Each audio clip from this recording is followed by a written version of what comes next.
Miongoni mwa series ambayo inafanya vizuri zaidi kwa sasa, huwezi ukaiacha Love Me Again ambayo inaongozwa na Sandra Official. Ndani ya series hii bana, kumekuwa na matukio mbalimbali, pia karakta yake wameweza kucheza vile ambavyo inahitajika. Lakini sasa update zimekaaje? Manake mara kwanza tulikuwa tunamuona Joni fulani ambaye kama shombe hivi, lakini kwa muda huu tunamuona kabisa Joni mwingine ambaye ni mbongo bongo, lakini ni white in color.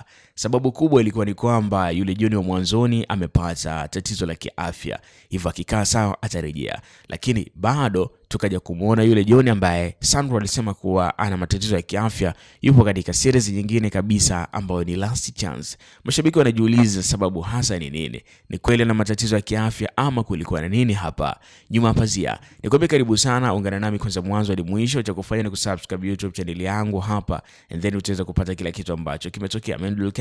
ujingi pale Instagram, ni follow, utakometisha kinoma noma.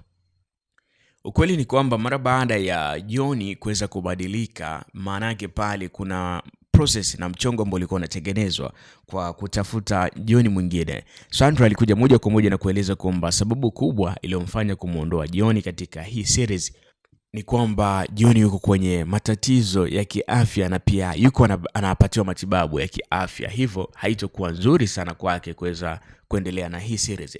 Lakini kitu kilichokuja kuwashangaza wengi ni baada ya kumuona Joni akiwa kwenye series nyingine ya Last Chance. Mashabiki wanajiuliza sababu kubwa ya Joni kuweza kuingia kwenye series nyingine ni ipi? Yani kwa nini Joni ameamua kuweza kuanza Last Chance aliyokuwa Sandra alisema kwamba atakapokaa sawa ataweza kurejea moja kwa moja kwenye series yake ya Love Me Again. Ukweli ni kwamba Joni amemaliza mkataba na Sandra Official. Kwa nini amemaliza mkataba? Kutokana na makubaliano ya hapa na pale. Unajua kwenye hizi series ambazo wanaigiza, usimuone huyu Joni sasa hivi pia naye ameweza kuingia mkataba na Sandra Official.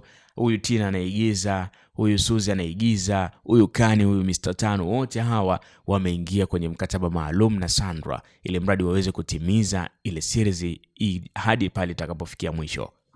Sasa kilichokuja kutokea kwa Joni ni kwamba ule mkataba ambao uliweza kuandikwa umeweza kufikia makubaliano tofauti, ama umeweza kuingia doa kwa namna moja ama nyingine. Lakini ule mkataba kama umevunjwa peaceful, basi kila mmoja ameamua kufuata mishe zake. Lakini kiuhalisia ni kwamba aliamua kufanya vile ili mradi aliamua kutoa taarifa kwamba Joni atarejea akishakaa sawa kiafya, lakini uhalisia ni kwamba alikuwa anaenda moja kwa moja kutokana na mkataba wake ulivyo guide na ulivyo limit. Sasa swali likaja, huyu ambaye amekuja sasa hivi ataweza kuperform vizuri zaidi kama wale wengine waliotoka kabla?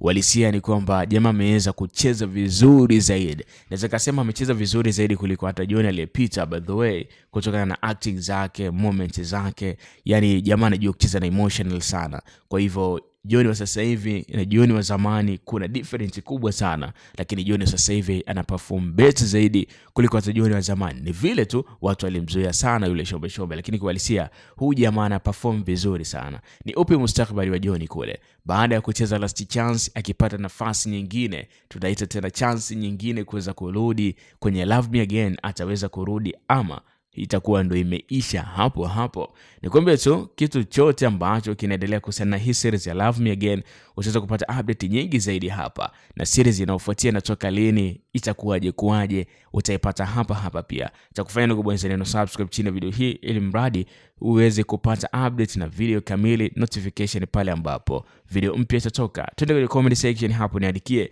je, Joni aliweza kufanya maamuzi sahihi kutoka kwenye Love Me Again na kwenda kwenye Last Chance? Ni maamuzi sahihi aliyofanya ama ndo vile amepigana, ni vile ameweza kuchengana kabisa na pesa na pia kuchengana na umaarufu? Kwa sababu kwenye Love Me Again angepata umaarufu mkubwa zaidi kuliko kule, ama kule anaenda kupata umaarufu mkubwa zaidi kuliko angebaki Love Me Again? Ndio ubile comment section hapo, lakini nikwambie tena usisahau kubonyeza neno subscribe chini ya video hii ili mradi uanze kupata movie pamoja na updates mbalimbali ndani na nje ya mipaka ya Tanzania. Tulikana siku ujini, follow pale Instagram, nitakufollow back. See you next time.